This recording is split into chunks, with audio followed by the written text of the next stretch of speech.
How are you doing? I'm doing well today, thank you. Good, good. Welcome to our cup of tea. A cup of tea is really a dialogue that we're not quite sure where it goes. Continue just to allow the conversation to flow wherever it goes, wherever it takes it. Are you okay with that? That's perfectly fine. Okay. Yeah, I'd like to just invite you to share what is close to you. What is your starting point?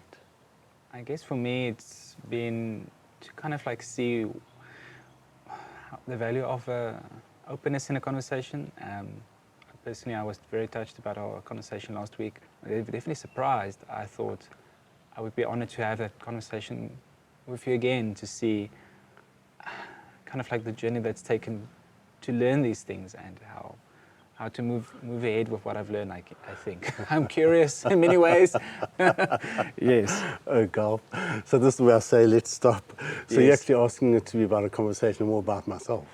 I thought it was a conversation about yourself. I'm completely open to if you start talking about, ask me questions about me. Okay. But So yeah. So you've brought Yeah. up a very important thing, Yeah. and that this conversation is as about me as it is about you.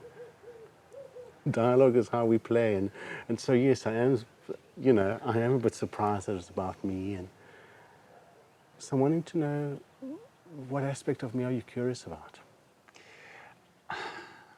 I'm curious especially about how you were drawn to have, I want to say, these uncomfortable conversations, I think, in your life, in terms of how it drew you to, and like, how do I get past these things? Because I think you've grown in a way that I want to still grow in my life. And I guess I'm curious about what was the kind of like the motivation to push through, make I think, I want to say personal relationships more meaningful maybe.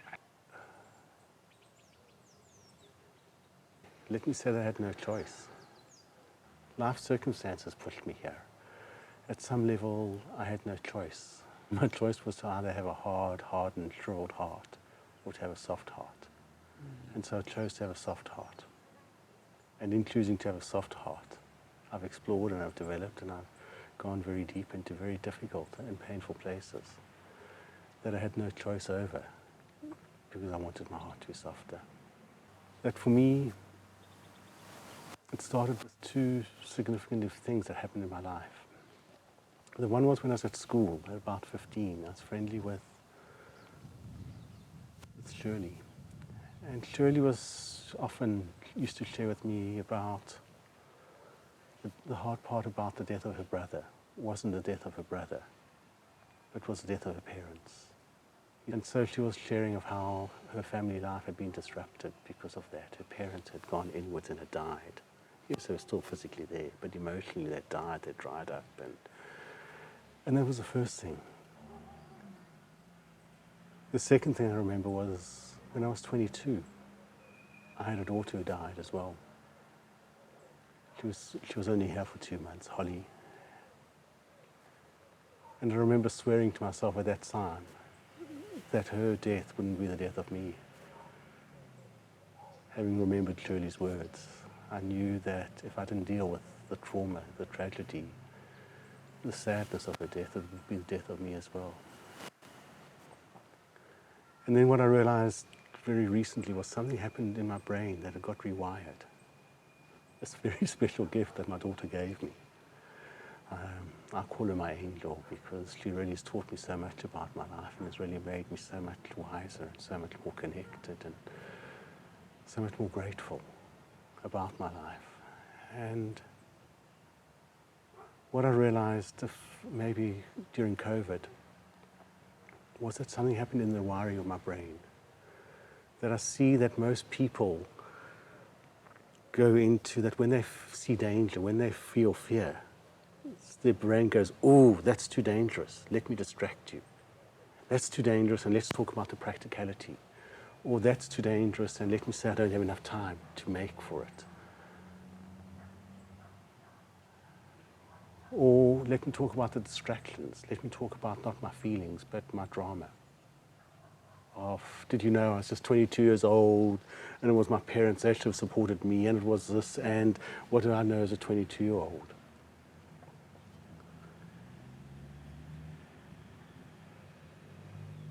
But what happened within my logic of my brain was it knew that if I did that, that would be my death.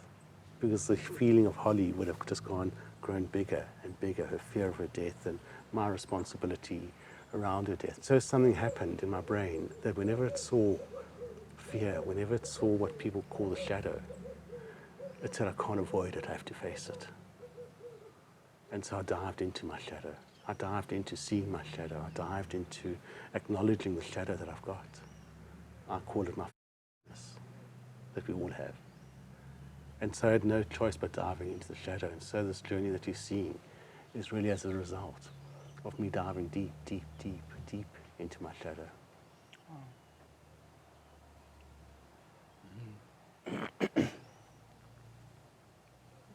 Thank you for sharing that with me. Yeah. It's something I think that I've seen is that by looking inwards, you find it can be good in any situation if you are willing to accept and make it your own. Yeah. So it doesn't matter what happens. I'm kind of a bit speechless. You're welcome to ask me something now, actually. Thanks for sharing. Yeah,